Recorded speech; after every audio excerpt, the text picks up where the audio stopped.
Tom Trento here in Sarasota, Florida, in September with a dear friend and, I don't know, world-renowned expert on some of this stuff. Ozzy, oi, oi, oi. Yeah, that's right. Those Aussies, we love those Australians. Okay. I'm with Trevor Loudon, and we're just going to kick back for a few minutes and get his insight into this election, into the problems faced, and how the right, the conservatives, the patriots in America can win. Let's start with your analysis of the clown show known as the Democrat debates. Your thoughts on what's going on? Yeah, well, look, they're all trying to outdo each other on how progressive and how leftist they can be.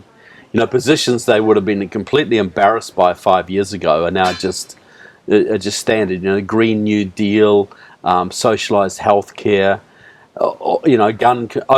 open calls for gun confiscation. All this kind of thing is just standard. You think this is over the top, this stuff? Well, look, they have abandoned the middle. Because the guiding ethos of the Democratic Party now is to win through minorities and identity politics.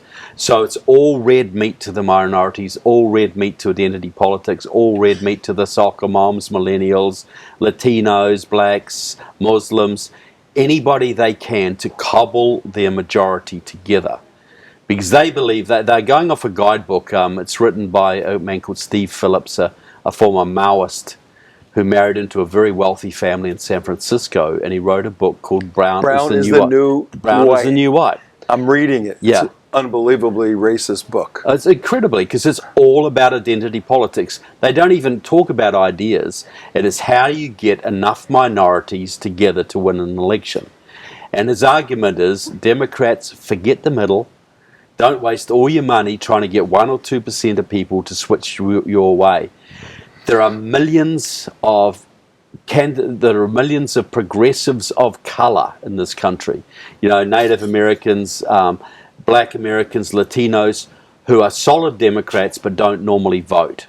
That's who you go for. Okay. Because his argument is 23% of the electorate are progressives of color, reliable Democrat voters. 28% are white progressives, reliable Democrat voters. The trouble is, they're not all voting. That's 51%. 51%, that's you win. The majority. Right. If you get them all voting, you win. So it's going to be all red meat. It's going to be all race-based. It's going to be constant anti-white supremacy. Trump's a fascist. Trump's a Nazi. His base are white supremacists. And to mobilize the candidates, the groundswell. That's how they almost won Texas with against Ted Cruz with Beto O'Rourke, by mobilizing the Latino and black communities in Houston and Dallas. It's how they almost won with the communist Andrew Gillum in Florida. Very close, extremely close. And how they almost won with another communist, Stacey Abrams, in Georgia. Right. And how they did win in Arizona with yet another Communist Party supporter named Kyrsten Sinema. This is getting crazy. All right, let me ask you this. Bear with me. I know this may be difficult. Make believe you're Nancy Pelosi, right? She's been there 100 years. She's developed this stature as a woman, the leader in Congress. And all of a sudden, like a flash in front of her, come these young upstarts and this gigantic swing to the hardcore left. What's going on in her head? Is she seeing her life flash before her, or is she saying, finally, now we're moving in the right direction? Well, look, she is just as radical as AOC. You know, she had a Communist Party background, worked heavily with the communists in San Francisco for many, many years. But she's a much more sophisticated operator than they are. So though she would welcome a move to the left, she doesn't want it to outpace her base. She doesn't want it to go too far, too openly, to turn off, there's still some moderate Democrats out there, and the grassroots there still are. So they've got a balancing act. They've got to appeal to the progressive base, the black base, Latino base, etc. But they don't want to burn off the few old-fashioned Democrats that they do have. So it's a juggling act. She wants these people to go out there and fire up the progressives, but she doesn't want to get too open about it, so it burns off the few, the little bit of Balancing moderates they act. need. Unbelievable. It's incredible, and she's a sophisticated operator. She's no dummy, but she's struggling. Because the dynamics within the Democratic Party are exploding, and you've got 60,000 members of Democratic Socialists of America now who are infiltrating the Democratic Party all over the place, backing Ocasio-Cortez and others. And they've got another, just like her, lined up for this election, another dozen at least lined up for this election. Wow. So, yeah, I wouldn't envy Nancy Pelosi's job. Right it would now. be tough. All right. Along the lines of tough jobs, I'm dialing a phone. You remember those days? Yeah. Trevor, here, pick up your phone. Say hello. Hello. Yeah, this is Donald Trump. I need your advice, Trevor. What do I need to do to win in 2020? Look, I think Trump is doing... Put the phone down. Okay, I'll put the phone down now. Look, Donald Trump Jr. recently said the 2020 election will be communism versus freedom. This election, 2020, it's about communism versus freedom. You can choose. That's the great thing about our system. But that's what it is. They want to attack anything that has to do with free markets, anything that has to do with freedom. They need government control because that's all they are. Donald Trump has openly come out on many occasions criticizing socialism, saying America will never be a socialist country. Now, I have seen polls that showed if Donald Trump is put up against a generic Democrat, he level pegs or maybe loses. But if he's put up a Democrat perceived as a socialist, he wins by 8 to 10 points. So I think he's doing exactly the right thing.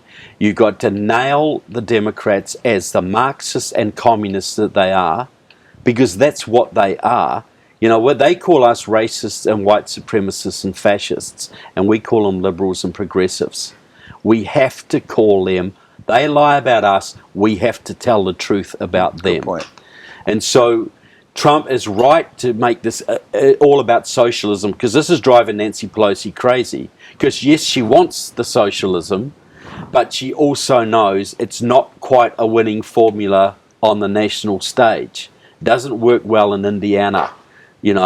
So he's got to keep driving that wedge into the Democratic Party to scare the moderates.